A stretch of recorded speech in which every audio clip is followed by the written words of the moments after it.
Mesdames et messieurs, monsieur le juge.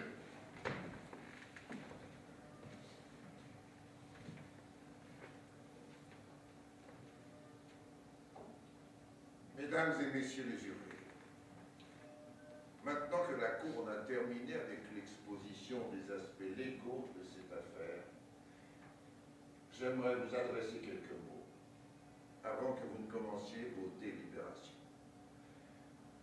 Le meurtre au premier degré, c'est-à-dire l'homicide volontaire avec préméditation, est l'accusation la plus grave qu'une cour puisse porter.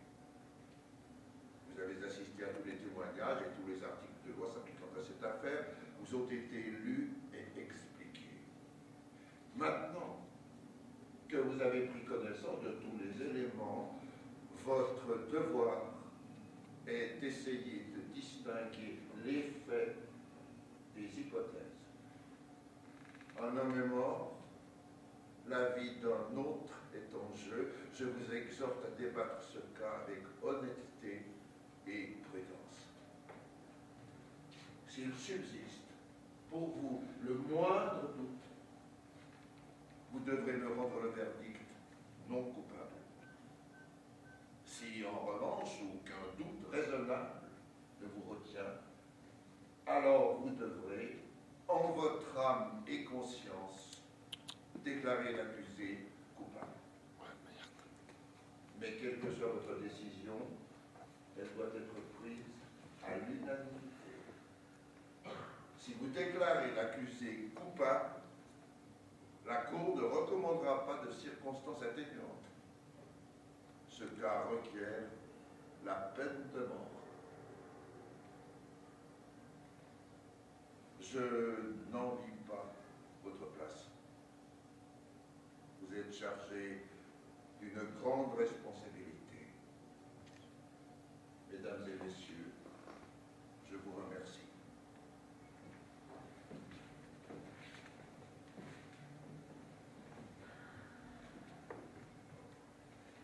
Un chewing-gum, ça vous dit? Non, merci. Vous savez, j'ai appelé la météo. Ils m'ont dit que ce sera le jour le plus chaud de l'année.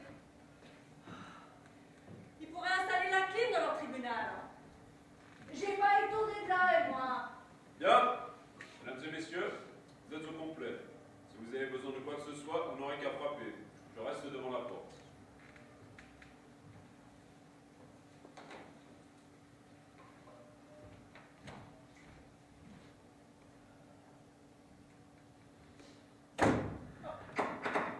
Je ne savais pas qu'on allait nous enfermer. Mais bien sûr qu'on nous enferme. Qu'est-ce que vous croyez? Je ne sais pas, je ne m'y attendais pas. C'est quoi ça? Eh bien, je vous disais que ça pouvait servir de bulletin de vote. Ah ben ça c'est une idée. Il n'y a qu'à lire sénateur. Alors, ça vous a plu? Oh, je ne sais pas trop. C'était assez intéressant, non? Ah, vous trouvez? Moi, je trouve que C'est que pour moi, c'était la première fois, vous comprenez? ah ouais, moi, ça fait plein de fois. Mais j'arrive pas à me faire leur baratin. C'est vrai, ça. Ces avocats, ils n'arrêtent pas de jacasser. Même quand l'affaire est claire et nette comme celle-là, vous avez vu comme ils parlent pour rien dire. Mais il faut bien faire le procès. Ah, ça se dit pas. Tout le monde a droit à un procès équitable, c'est la loi, c'est comme ça. J'ai rien contre. Loin de là. Mais je vais vous dire un truc. C'est avant qu'ils fassent du grabuge qu'il faut leur baffer la gueule à ces petits salopards. Ça économiserait du temps et de l'argent. Eh bien, il faudrait peut-être commencer. Oui, c'est ça. Plus tôt on commencera, plus tôt on finira. On n'a pas que ça à faire. Oui, mais je me disais que ça serait pas plus mal d'attendre 5 minutes, il y a encore quelqu'un aux toilettes. Oh. On doit s'asseoir dans l'ordre. Pardon? Je sais pas. Je suppose, oui. On a une belle vue ici, hein? Qu'est-ce que vous pensez de tout ça? Oh, moi, ça m'a passionné. Ah, un temps mort, vous avez vu? Oh, quelle chance qu'on ait eu un meurtre. J'avais peur qu'on hérite un casse ou d'un vol à la tire, quelque chose comme ça. Parce que ça peut être d'un chiot. C'est l'hôtel de ville, ça, non? Exactement. Oh, c'est fou. Je l'ai ici depuis toujours et j'ai jamais mis les pieds là-dedans. 3 jours qu'on est là pour ça. C'est comme pour le couteau. Qui peut avaler ça? On n'est pas de demeurer quand même. Vous avez des gens pareils, il n'y a rien de moi à attendre. Hein? Vous avez raison. Bah, qu'est-ce qui vous arrive? Vous avez chopé le rhume? Pourquoi ça vient de le dire? Il n'y a pas sortir sérum d'été. Je sens plus mon nez. À 120, je le sens plus. Bon, klaxon, il marche bien en tout cas. Il ne me reste plus qu'à faire vérifier mon phare. Bah tiens, il marche pas. On devrait écrire au maire. Cher monsieur Radin. J'ai pas lu le journal ce matin, quoi de neuf? Je jette un coup d'œil sur les nouvelles de la bourse. Ah là, moi j'y connais rien. Mais vous avez des actions, des trucs comme ça? Je suis courtière en bourse. Ah, dis donc. Moi j'ai ouvert une messagerie. SOS à vos ordres, ça s'appelle. C'est ma femme qui a trouvé le nom. J'ai 37 employés. Alors, présidente, si on y allait. Oui, d'accord. Mesdames et messieurs, asseyons-nous. Allez qu'on en finisse. J'ai des billets pour le match ce soir. Les nôtres, ils ont un petit nouveau. Comment il s'appelle?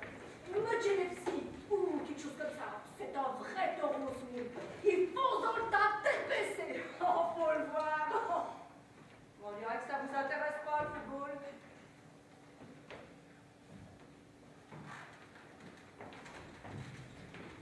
On se met au renvers, c'est ça? Eh bien, peut-être qu'il vaudrait mieux s'installer dans l'ordre.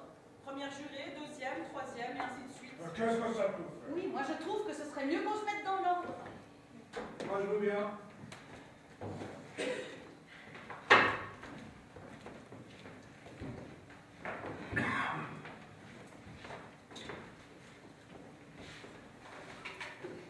Le procureur, comment vous l'avez trouvé? Je vous demande pardon.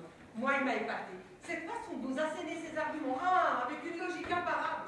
C'est un cerveau. Il est très fort, ce type. Il connaît bien son métier, oui. Et puis, c'est un fonceur. Vous avez vu ça? Bon, alors on le fait notre tour de piste. Vous voulez bien vous asseoir? Monsieur à la fenêtre, vous voulez bien nous rejoindre, s'il vous plaît? Excusez-moi.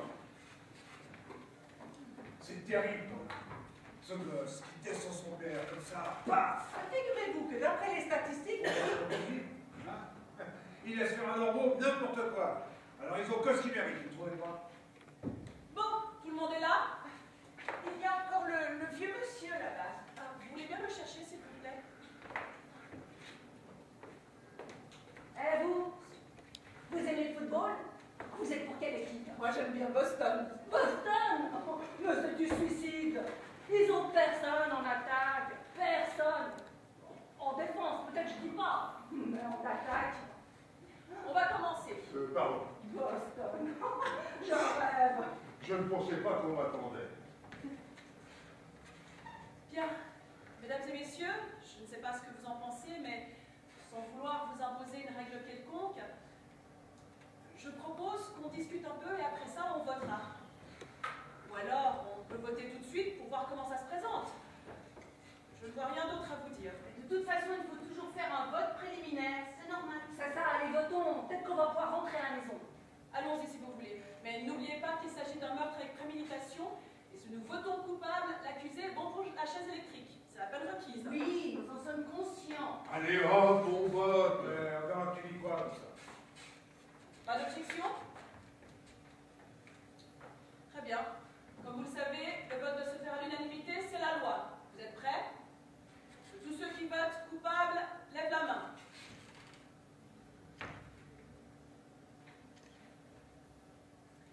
Un, 2, 3, 4, 5, 6, 7, 8, 9, 10, 11 voix.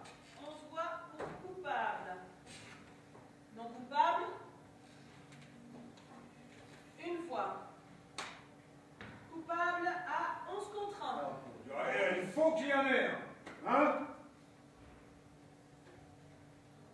Bon, alors qu'est-ce qu'on fait?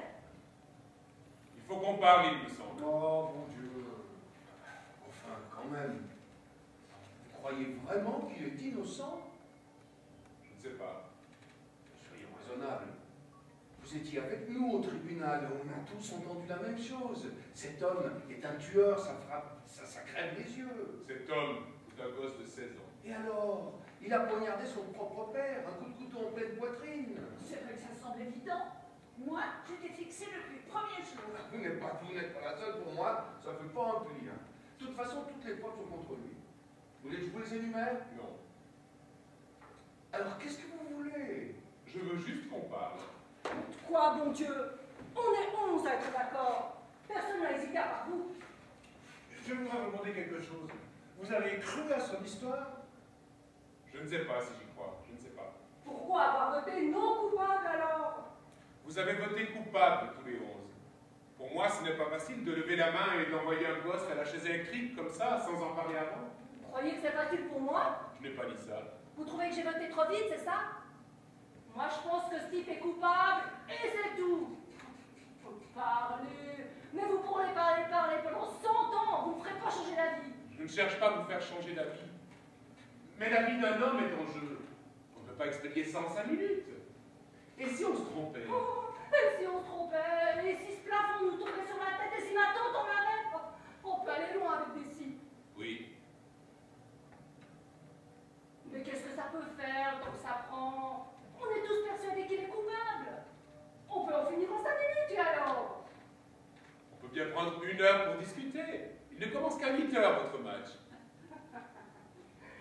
D'accord. Tête de mule. Discutons. Bien. Est-ce que quelqu'un a quelque chose à dire? Oh, pas moi, non. Moi, ça ne me dérange pas de prendre 1 heure pour parler. Ah bah chouette! Ah bah moi j'en connais une bonne. C'est une gonzesse qui arrive chez tout la moitié On n'est pas là pour se raconter des blagues. D'accord, d'accord. Alors dites-nous pourquoi on est là. Peut-être pour rien. Je ne sais pas. Tout ce que je sais, c'est que ce gosse n'a jamais eu de chance dans la vie. Il est né dans un taudis. Il avait 9 ans quand sa mère est morte. Il passe 1 an et demi dans un orphelinat pendant que son père est en prison pour escroquerie. C'est pas ce qu'on peut appeler un bon départ dans la vie. Il a 16 ans. 16 ans de galère. Alors, on lui donne bien un moment de réflexion, c'est tout. Mais on ne donne que dalle, mon vieux. Il a eu droit à un procès équitable. Et il a eu bien de la chance. Parce que vous savez combien ça doit coûter, tout ça? On est tous adultes ici, non? On est tous au courant de ce qui s'est passé, d'accord? Alors venez pas nous raconter qu'il faut faire confiance à ce morveux. On sait bien d'où il sort, va. Je les connais, moi, ces gens. J'ai vécu avec eux toute ma vie. Toujours à raconter des craques. C'est des menteurs-nés, ces gens-là. Moi, je trouve que vous dites des bêtises. Pas toujours que ça va pas. Vous êtes tellement sûr de détenir la vérité, à vous tout seul? Mais qu'est-ce que vous allez chercher midi à 14h, hein? Mais qu'est-ce qu'il raconte? On va expliquer 2 ou 3 petites choses à ce monsieur. Écoutez, on n'est pas dimanche, on n'a pas besoin de sermon. J'ai jamais dit que je tenais la vérité. Quand même. Non, mais pourquoi se chamailler comme ça? On devrait pouvoir se conduire en personne civilisée. Si nous devons discuter de cette affaire, venons-en aux faits. Très juste. On a ce boulot à faire, alors faisons-le. La personne qui n'est pas d'accord avec nous pourrait peut-être nous expliquer pourquoi. Nous dire ce qu'il en pense, non? Nous pourrons peut-être lui prouver qu'il a tort. Qu'est-ce que c'est que ça? Hein? Je travaille dans la pub. Là, je planche sur une campagne pour des petits déjeuners instantanés. Et la marque, c'est boum. Ça donne boum tous les matins pour des journées sans crainte. Ça sonne bien. S'il vous plaît. Oh, excusez-moi. C'est une manie. Il faut que je gribouille, ça m'aide à réfléchir. Il faut essayer d'avancer, sinon on risque de s'éterniser. Écoutez, c'est une idée comme ça, hein. Je pense tout haut, là. C'est à nous de convaincre monsieur qu'il se trompe. Alors on pourrait prendre 1 ou 2 minutes chacun pour essayer. Je ne sais pas ce que vous en pensez. Ça, c'est une bonne idée. Tout ce que vous voulez, mais allons-y. Très bien. Allez-y, commencez. Oh, non, pas moi. Faisons ça dans l'ordre. Dans l'ordre. Vous avez raison. Et vous avez 2 minutes chacun. Alors c'est à vous. C'est dur de trouver les mots. Je pense qu'il est coupable, c'est tout. C'est clair depuis le début. C'est vrai, personne n'a prouvé le contraire. Personne n'a approuvé le contraire. C'est à l'accusation d'apporter les preuves à charge. L'accusé n'est même pas obligé de témoigner. C'est ce que dit la Constitution, vous êtes au courant. Bien sûr, je sais ce que c'est la Constitution, mais enfin ce type est coupable, c'est vrai. Quelqu'un l'a vu. Bon. En dehors de toute considération personnelle, voilà ce que je pense, moi. Simplement, par rapport aux faits. Premièrement, la nuit du crime a mis in iudice le vieux monsieur qui habite au 2e juste en dessous du lieu de crime, a entendu un énorme bruit là-haut. Il a dit que c'était comme une bagarre. Et puis, il a entendu le gosse crier « Je vais te tuer » et une seconde plus tard, un corps tombé lourdement. Il a couru à sa porte, et là, il a vu le gosse dévaler les escaliers et quitter la maison. Alors, il a appelé la police, et ils ont trouvé le père avec un couteau dans la poitrine. Oui, et le médecin légiste a situé le meurtre vers minuit. Voilà, c'est ça exactement. Le gosse est coupable. C'est des preuves irréfutables. Moi aussi, j'ai des sentiments comme tout le monde. Bien sûr qu'il n'a que 16 ans. Mais il doit payer pour ce qu'il a fait. Tu l'as dit, mec. Pour moi, c'est évident que ce que raconte ce garçon ne tient pas debout. Il dit qu'il était au cinéma au moment du meurtre, mais à peine une heure plus tard, il ne sait plus ce qu'il a vu. Ni les films, ni les acteurs. Mais bien sûr, vous voyez bien. Vous avez absolument raison, madame. Personne ne l'a vu entrer au cinéma, ni en sortir. Et la femme qu'elle met en face? Si ça, c'est pas un témoignage, alors qu'est-ce que c'est? C'est vrai, c'est elle qui a assisté au meurtre. Dans l'ordre, s'il vous plaît, dans l'ordre.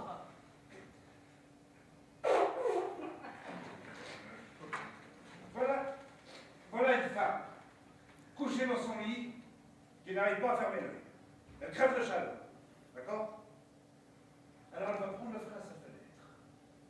Et là, qu'est-ce qu'elle voit? Elle voit le gosse poignarder son père. Il est minuit, ça colle. Elle connaît le gosse depuis toujours. Sa fenêtre donne exactement sur la pièce du meurtre de l'autre côté du métro aérien. Elle jure qu'elle a tout vu. À travers les 2 derniers wagons de la rame qui passait à ce moment-là. C'est vrai, mais elle était vide. Et il n'y avait pas de lumière puisqu'elle partait pour la révision. Et au tribunal, on nous a démontré qu'on pouvait très bien voir ce qui se passait de l'autre côté de la rue à travers une rame sans lumière. Je peux vous poser une question? Allez-y. Vous dites que le gosse est un menteur. Mais la femme, vous la croyez. Pourtant, elle habite le même quartier. Elle fait partie de ces gens-là, comme vous dites. À vous, croyez. Calmez-vous, s'il vous plaît, calmez-vous. Mais pour qui il se prend, lui? Allez, asseyez-vous. Ça vaut pas le coup de vous mettre en rade. C'est ça. Essayons de garder notre calme. Bien. C'est à qui le tour? C'est à elle. Très bien, vous avez 2 minutes. Non, je passe mon tour. Bien, c'est votre droit. Alors c'est à vous, madame. Je sais pas. J'ai été persuadée assez vite, vous voyez. J'ai cherché quel motif il avait. C'est capital, ça. Parce que sans motif.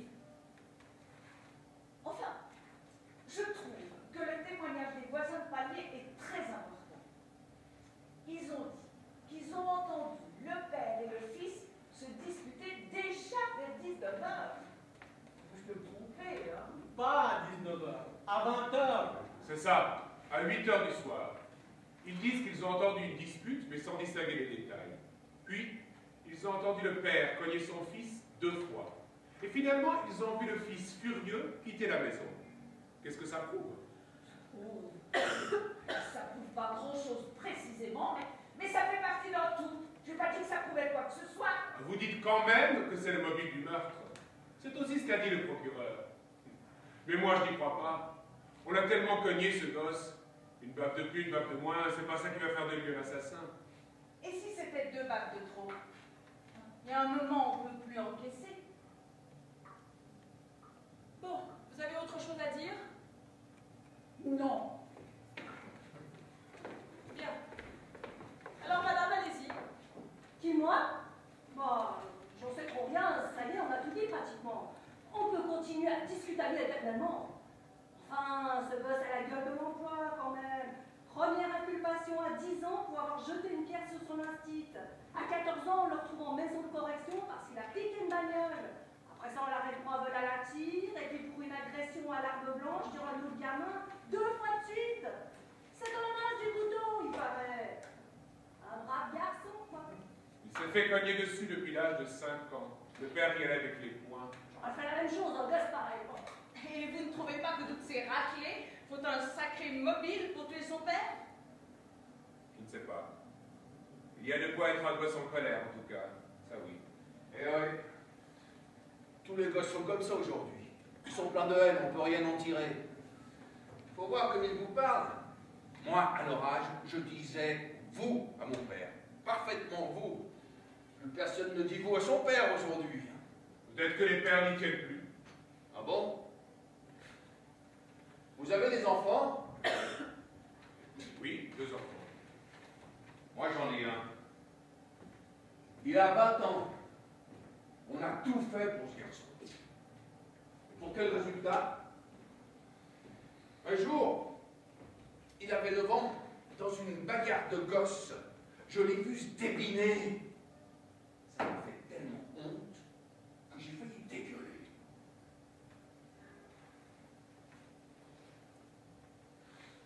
Alors, j'ai mis les choses au point.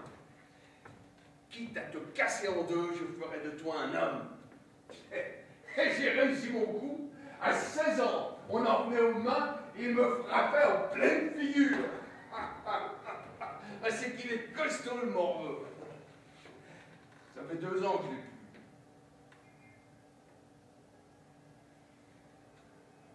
Ce petit salopard.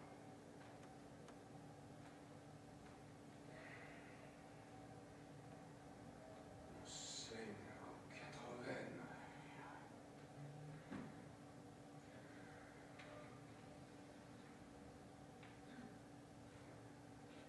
Bon alors, on continue ou quoi?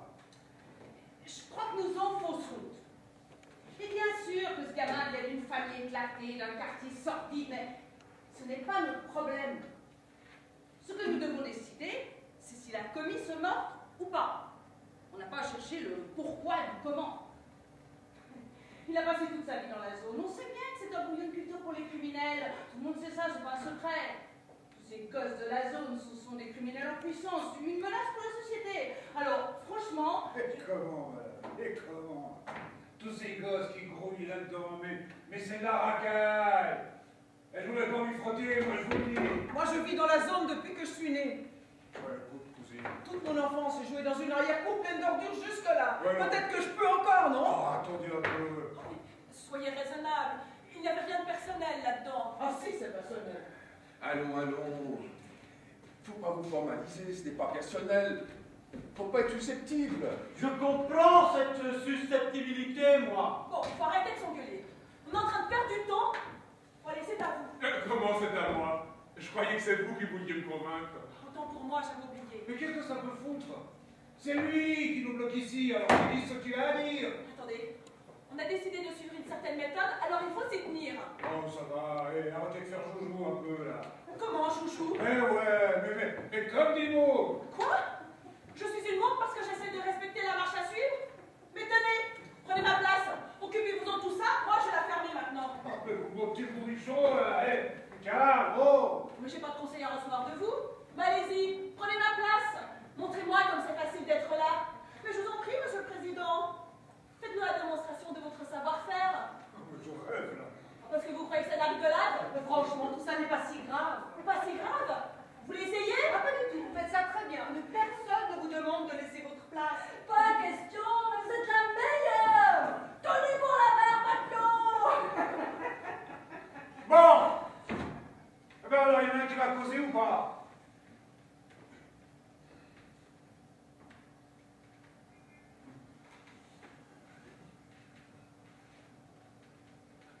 Bon.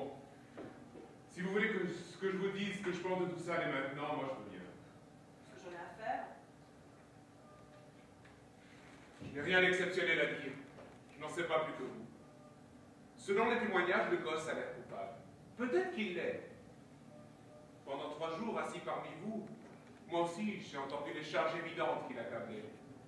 Ces charges paraissaient tellement évidentes à tout le monde que ce procès a commencé à me mettre mal à l'aise. C'est vrai, rien n'est jamais aussi évident. J'avais envie de poser plein de questions.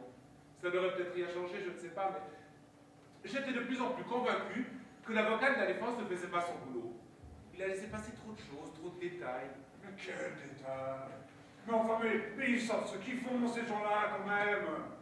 S'il y a une question qu'ils ne posent pas, c'est qu'ils connaissent d'avance la réponse et qu'ils savent qu'elle risque de nuire contre leurs clients! C'est possible. Un avocat stupide, ça existe aussi. Vous connaissez mon beau-frère? À la place du gosse, moi j'aurais demandé à notre avocat.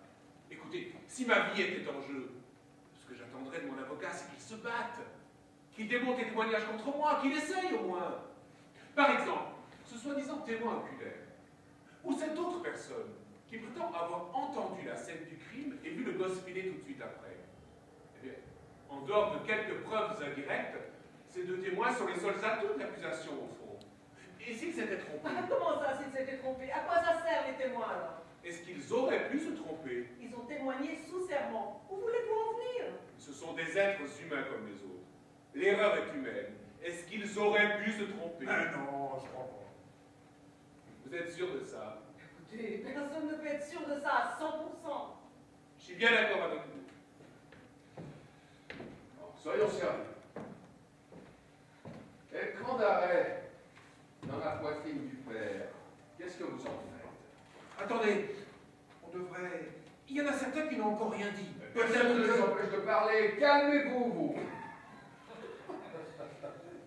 Alors, le couteau. Ce charmant bambin a admis l'avoir acheté le soir même du crime. Qu'est-ce que vous dites de ça? Ce que j'en dis? Que nous apporte ce couteau? J'aimerais le voir encore une fois. Madame la Présidente? Mais on a déjà tous vu ce couteau. Je vois pas pourquoi il faudrait encore le voir. Qu'est-ce qu'on va lui trouver de plus à ce couteau? Ah, écoutez, c'est vous qui avez mis ça sur le terrain. Ce monsieur a tout à fait le droit d'examiner les pièces à conviction.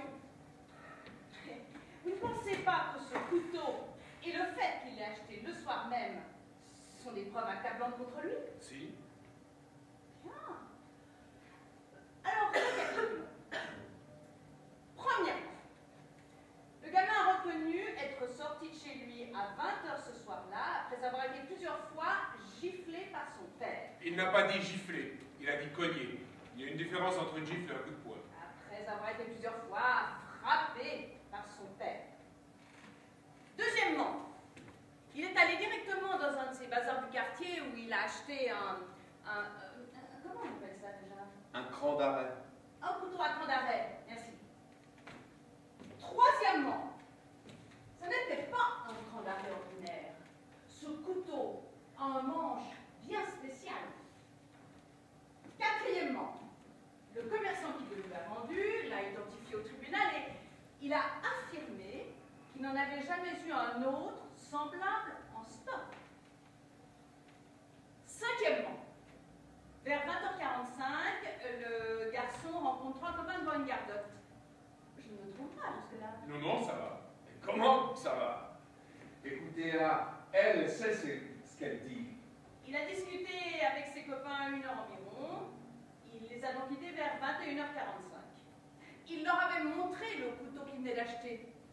Sixièmement, tous les copains en question ont identifié le couteau au tribunal. Septièmement, vers 22h, le gamin rentre chez lui. C'est à partir de ce moment-là que ses déclarations s'opposent à l'accusation. Lui affirme qu'il est resté chez lui jusqu'à 11h30 du soir, puis qu'il est ressorti pour aller au cinéma. Après, il dit qu'il est rentré à la maison vers 3h15 du matin, où il a trouvé son père assassiné et on l'a arrêté. Ben alors, où était passé son couteau?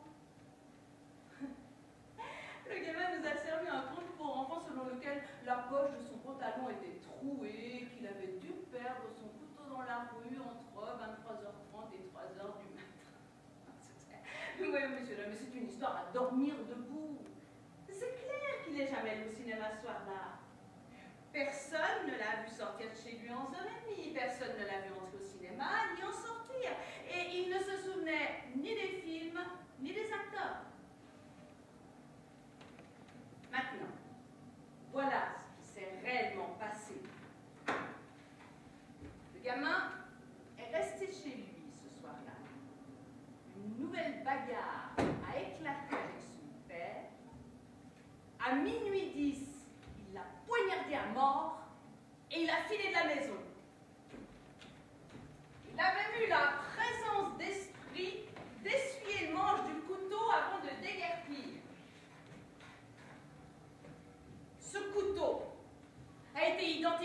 meilleure l'arme de crime. Alors maintenant, vous allez me dire que le gamin a vraiment perdu son couteau dans la rue, que quelqu'un l'a ramassé et qu'il est allé trucider son père comme ça, pour plaisanter. Non. Ce que je dis, c'est que le gosse a très bien pu perdre son couteau et que quelqu'un d'autre a pu tuer son père avec un couteau semblable. Ça, c'est parfaitement envisageable. Regardez bien ce couteau! Je n'en ai jamais fait de pareil. Et le commerçant qui le lui a vendu non plus. Mais comment pouvez-vous nous demander de croire l'incroyable? Je ne demande rien, je dis que c'est possible. Et moi, je vous dis que c'est pas possible.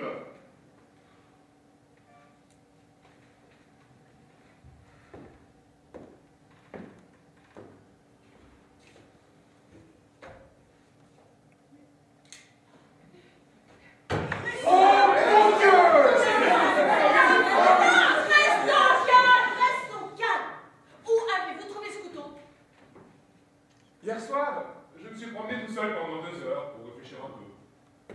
J'ai trouvé ce couteau chez un prêteur sur gage, dans le quartier du Môme. Je l'ai payé $6. C'est illégal d'acheter ou de vendre des couteaux comme ça. C'est juste, j'ai commis un délit. Non.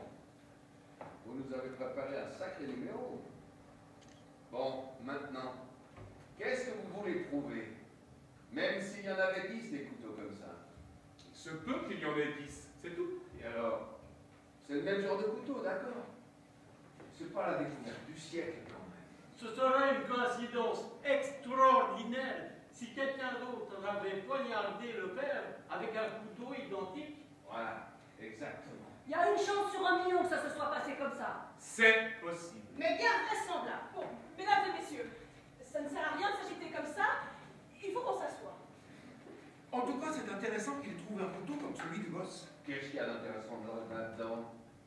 Je ne sais pas bien, mais quand même. Tu parles comme c'est intéressant, oui. Bon. Et d'abord, pourquoi il a acheté ce couteau, le gosse? Il affirme qu'il... Oui, je sais ce qu'il a affirmé. Qu'il voulait en faire cadeau à un pote. Comme il lui avait cassé son couteau en le foutant par terre, il devait lui donner celui-là le lendemain. C'est exactement ce qu'il a expliqué. C'est des conneries tout ça. Son copain est venu confirmer à la barre que le gosse lui avait bien cassé son couteau. Ah oui? Comme ça? 3 semaines avant le crime, c'est ça? Et c'est ce soir-là, comme par hasard, que ce camarade exemplaire va acheter ce couteau qu'on va retrouver une demi-heure plus tard, enfoncé jusqu'à la garde dans la poitrine du père. Avant de l'offrir à son copain, il voulait vérifier qu'il fonctionnait bien. Je vais vous poser une question. C'est une de celles qui me démangeait déjà au tribunal. Si le gosse avait l'intention de tuer son père avec ce couteau, pourquoi l'a-t-il montré à ses copains à peine 2 heures avant le meurtre? Mais arrêtez avec vos pourquoi et vos comment. Ce gosse est un menteur, et vous le savez très bien. Peut-être bien qu'il ment. Vous croyez qu'il ment? Non, ça serait que ça plus stupide que j'ai entendu. Mais bien sûr qu'il ment. Et vous? C'est pas la peine de poser la question, vous connaissez la réponse. Il ment. Et pour vous, il ment? Moi, je dis que peut-être... Peut-être que quoi? Non mais arrêtez. Et d'abord, mais qu'est-ce que vous êtes? L'avocat du m'en veut ou quoi? Pour qui vous vous prenez de vous permettre de nous interroger? Mais les jurés sont censés réfléchir et se poser des questions, non? Écoutez, on est toujours 11 à croire qu'il est coupable ici. Exactement. Alors où voulez-vous en venir? Vous ferez changer d'avis personne ici. Si vous continuez à nous tenir tête comme ça, on n'a qu'à dire au juge qu'on n'est pas d'accord. Que notre jury est bloqué.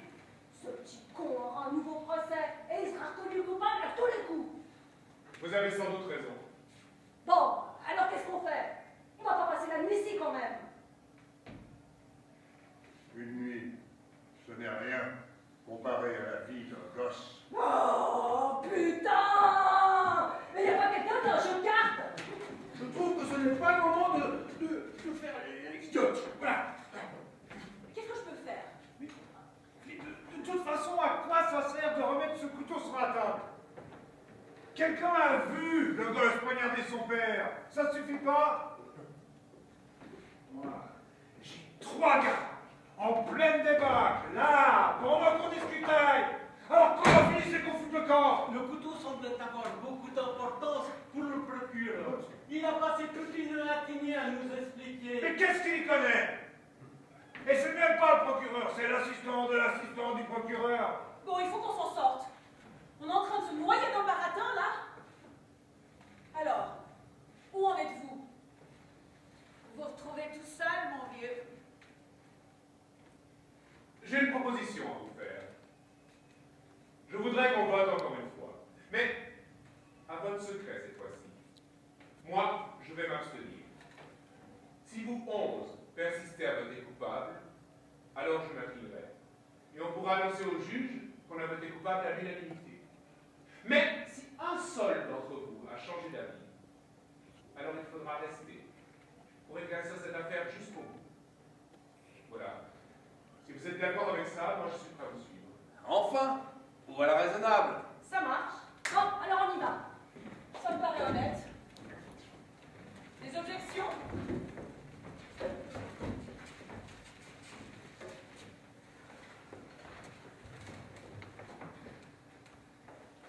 Bien, vous avez tous un bulletin devant vous? Alors votons.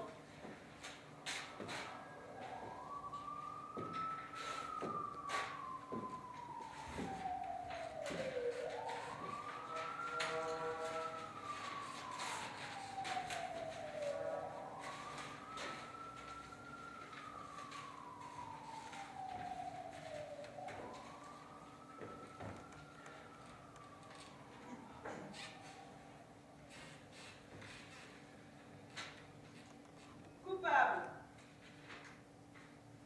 Coupable. Coupable. Coupable. Coupable. Coupable. Coupable. Coupable. Coupable. Coupable. Non coupable.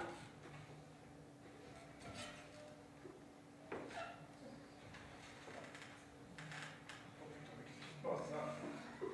Il y en a un autre qui a pété les plombs. Bon, alors c'est qui? Allez, moi je veux savoir. Ah, pardon, mais nous avons voté à bulletin secret. Nous étions d'accord. Quel secret? Il n'y a pas de secret qui tienne, il n'y a pas de secret dans un jury. Moi, je sais qui c'est. Alors la bouche vous retient. Vous commencez par voter coupable comme tout le monde, et puis ce curton-là vous sert son prêchi-prêcha pour vous tirer les larmes et pour vous expliquer que c'est pas de la faute de ce petit gars si c'est un assassin, et vous changez d'avis. Moi, ça me rend malade. Pourquoi pas faire une quête pour lui comme vous y êtes? Oh, mais dis donc, vous n'avez pas à parler sur ce ton. Mais laissez-moi, il n'a pas le droit de me parler comme ça. Calmez-vous. Ah, mais de qui, c'est pour qui il se prend, lui? Regardez ça. Asseyez-vous. Asseyez-vous, c'est fini. C'est fini, c'est pas grave. Un peu énervé. Tu parles si je suis énervé. On essaye de coller un criminel là où il doit être, sur la chaise électrique, et puis tout à coup, il y a quelqu'un qui vient nous raconter Alice au pays des merveilles. Et nous, on est obligé d'écouter. Doucement, doucement. Comment doucement? Vous trouvez ça normal qu'on laisse traîner un assassin dans la rue, vous? Ou qu'on lui rend pas son couteau, ce serait plus commode pour lui. Bon! Faut arrêter de gueuler maintenant! S'il vous plaît, je voudrais dire quelque chose. J'ai toujours cru que dans ce pays, on avait le droit d'avoir ses opinions. Vous voyez pas le poisson, vous. Pourquoi vous avez changé d'avis? Ce n'est pas cette dame, c'est moi.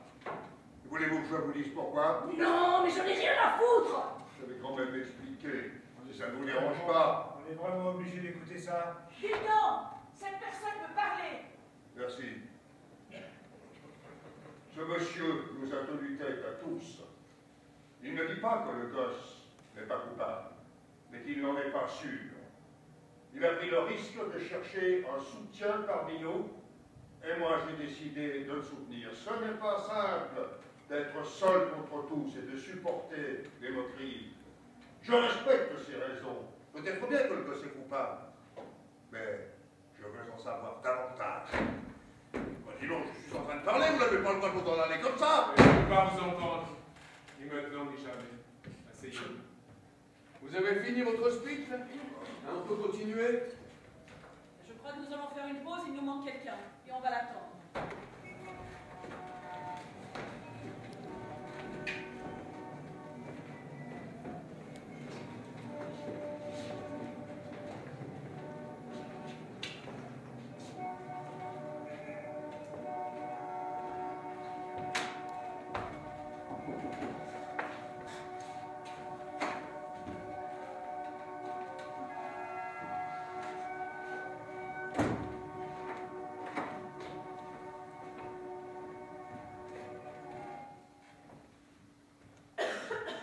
On est dans un beau foutoir. Je m'attendais vraiment pas au revirement du vieux.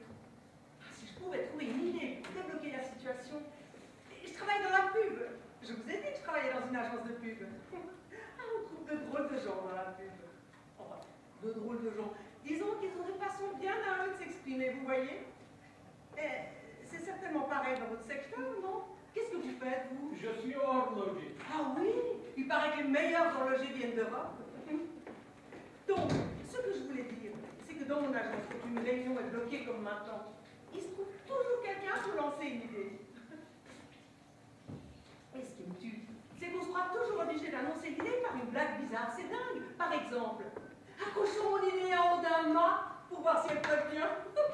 Ou bien, envoyons l'idée au casino pour voir si elle fera sauter la banque. C'est complètement con. Là, c'est marrant comme truc, non? Écoutez, j'étais très énervé tout à l'heure. Vous savez ce que c'est. Je voulais pas être méchant ni rien. Vous êtes représentant de commerce? Je suis architecte. Parce que vous en connaissez un rayon pour vendre un truc. La manière douce, ça a marché, hein? Chapeau, rien à dire. Moi, je m'y prends autrement, je raconte une blague, j'en paye un coup à boire, ils ont pas le temps de dire ouf.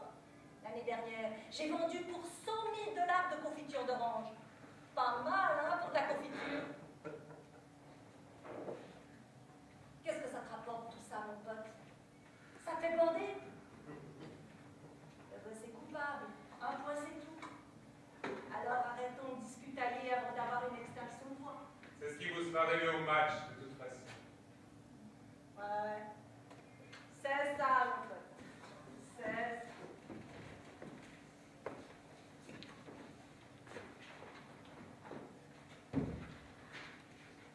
Quelle brochette, hein? Oh, c'est des gens comme les autres. La grande gueule, là, celui qui a parlé de son fils, c'était drôlement gênant, je savais plus où me fourrer. Oui. Ah, quelle journée! Vous croyez qu'on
Pour autant que je sache, nous sommes censés nous prononcer sur la culpabilité de ce gosse sans qu'aucun doute raisonnable ne subsiste dans notre esprit. Ce n'est pas à nous de chercher qui d'autre aurait pu avoir un mobile pour tuer son père. Ça, c'est le boulot de la police. Oui, d'accord, mais nous ne pouvons pas ne pas tenir compte du seul mobile que nous connaissons. Et nous ne pouvons pas non plus ne pas nous interroger sur le mobile d'un autre tueur éventuel. Bah, ça ensemble, c'est logique. Cet homme a posé une très bonne question. Cet homme a été assassiné. Si c'est pas son fils qui l'a tué, alors qui? C'est Modzelski qui a fait le coup. Oh, laissez-moi de ma l'entendre de ça. Franchement, je ne vois pas ce qu'il y a de drôle dans tout ça. Si vous n'avez rien d'autre à dire que des bêtises pareilles, alors contentez-vous d'écouter. Mais ça va, ça soulage de rigoler, non? Pardon, pardon. Allez-y. Vous avez une idée, vous? Qui d'autre aurait pu tuer le père? Je ne sais pas.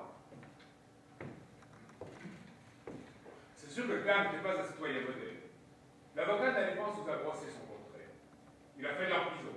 C'était un flambeur impénitent et un père dortoir.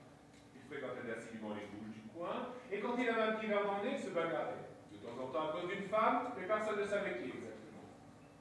C'était un dur, un homme cruel et primitif, qui n'a jamais gardé un travail plus de 6 mois. Alors, il y a plusieurs possibilités. Il a pu être tué par un ancien détenu, par un parieur berné, un type qui l'aurait tabassé, une femme qui l'aurait ramassé Dieu sait où. N'importe quel argument des bas qu'il pratiquait. Oh putain. J'ai jamais entendu autant de conneries en si peu de temps. Mais bordel, on le sait que le père était un voyou. Et alors, qu'est-ce que ça change? On m'a demandé qui d'autre aurait pu le tuer. J'ai répondu, c'est tout. Exactement. Cette dame a posé une question précise. Alors voyons, on va se tous pour les avocats maintenant. Alors, voilà une autre question. Le vieux type du dessous a entendu le gosse crier « Je vais te tuer » et une fraction de seconde plus tard, il entend un corps tomber et il voit le gosse dégringoler les escaliers. Qu'est-ce que vous faites de ça? Justement, je me suis demandé comment le vieux avait pu entendre la voix du gosse aussi distinctement à travers le plafond. C'est pas à travers le plafond qu'il l'a entendu, c'est par les fenêtres. Toutes les fenêtres étaient ouvertes, on nous a dit qu'il faisait très chaud ce soir-là. C'est pas facile de reconnaître une voix, surtout une voix qui crie. Oui, mais au tribunal, le vieux a reconnu la voix du gosse parmi d'autres voix. Et en plus, avec un bandeau sous les yeux. Ça, c'était une brillante mise en scène conçue par un jeune procureur ambitieux.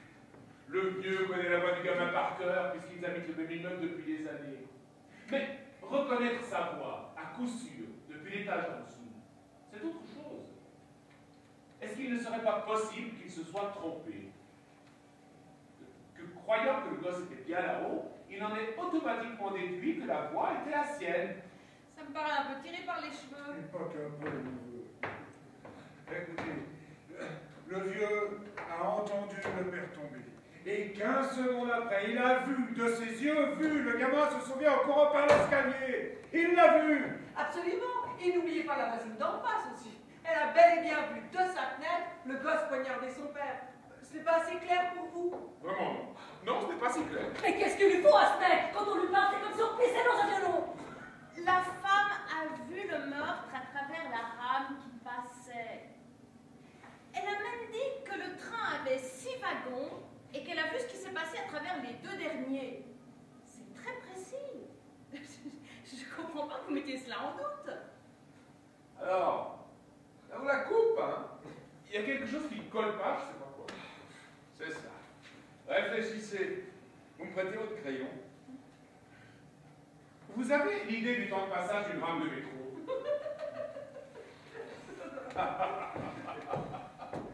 Oh, dis donc! On n'est pas à la récré. Vous me prenez pour qui, vous? Allez, laissons tomber. Du calme, asseyons-nous. Non, je vais en foutre une! Ah non, s'il vous plaît, je ne veux pas de bagarre ici. Non, mais vous l'avez vu quand même? Quel culot, ce mec, quel culot! Allez, laissez tomber, on s'en fout. On n'est pas à la récré, mais qu'est-ce qu'il croit, celui-là? Bon, c'est fini maintenant. On va tous se rasseoir. Quoi, c'est fini? J'exige des excuses! D'accord, gueulard, il s'excuse. Ça va comme ça? On peut l'écouter maintenant? Merci.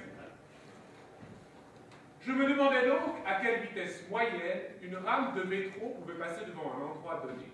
Quel intérêt encore? Essayons d'évaluer le temps que ça peut mettre. J'en ai pas la moindre idée. Et vous? J'en sais rien. Peut-être 10-12 secondes. Mais de quoi on parle là? Je pense que votre estimation est assez juste, n'est-ce pas? Ça me semble correct. Bon, c'est fini les devinettes. Et vous, monsieur, qu'est-ce que vous en pensez?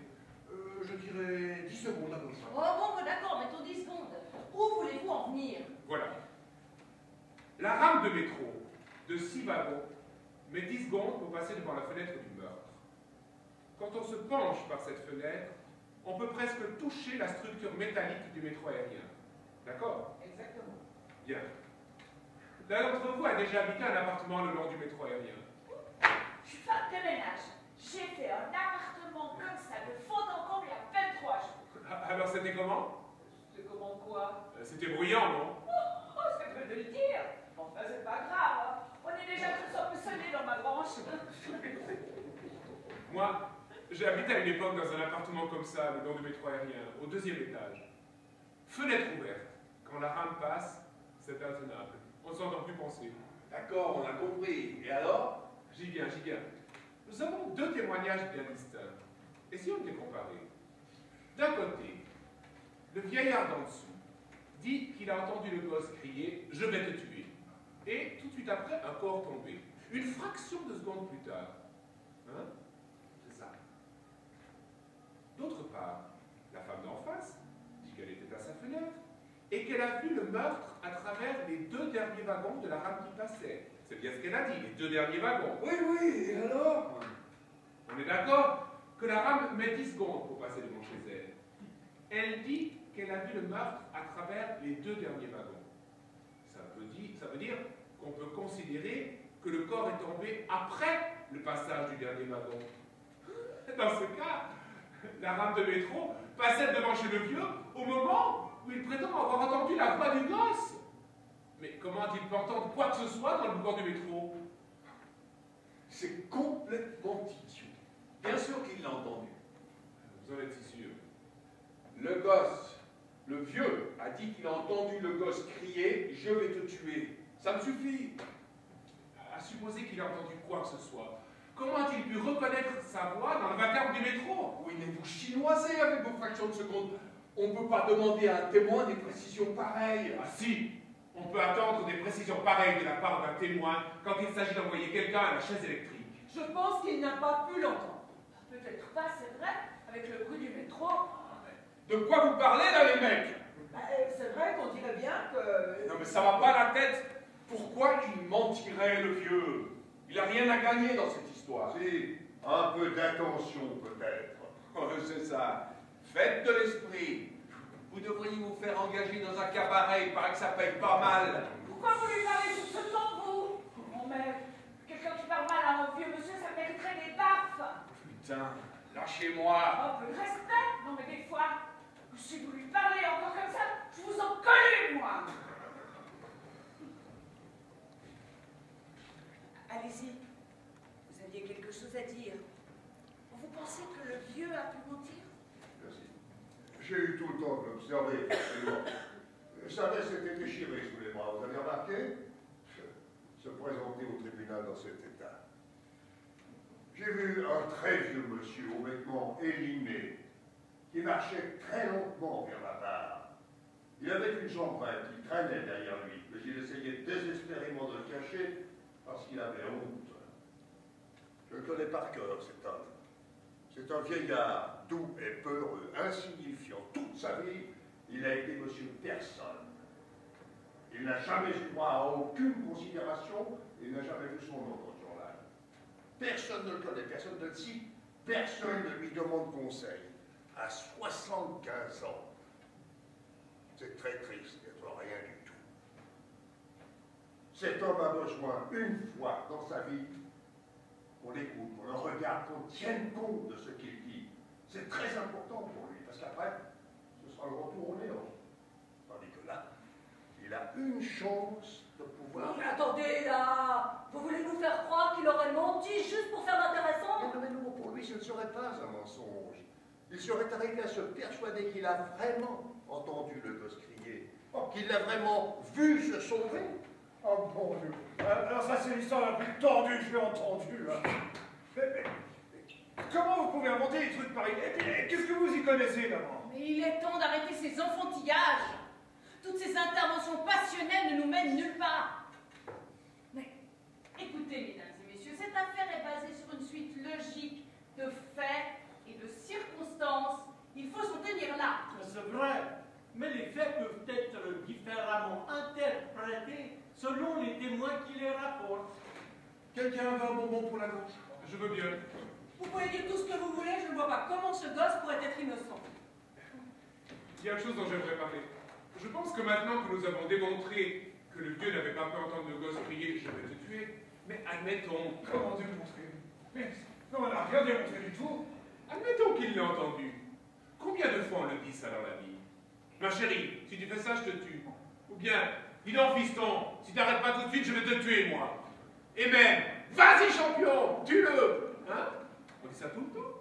Ça ne signifie pas pour autant qu'on va tuer quelqu'un. Oh, qu'est-ce que c'est que ce baratin? Le gosse a braillé comme un âne. Je vais te tuer. Ne venez pas me raconter qu'il a dit ça comme ça. Quand quelqu'un dit une chose pareille, c'est qu'il va le faire. Franchement, je n'en sais rien. L'autre jour, je me suis disputé avec mon collègue à la banque. Le gars qui tient le guichet d'à côté.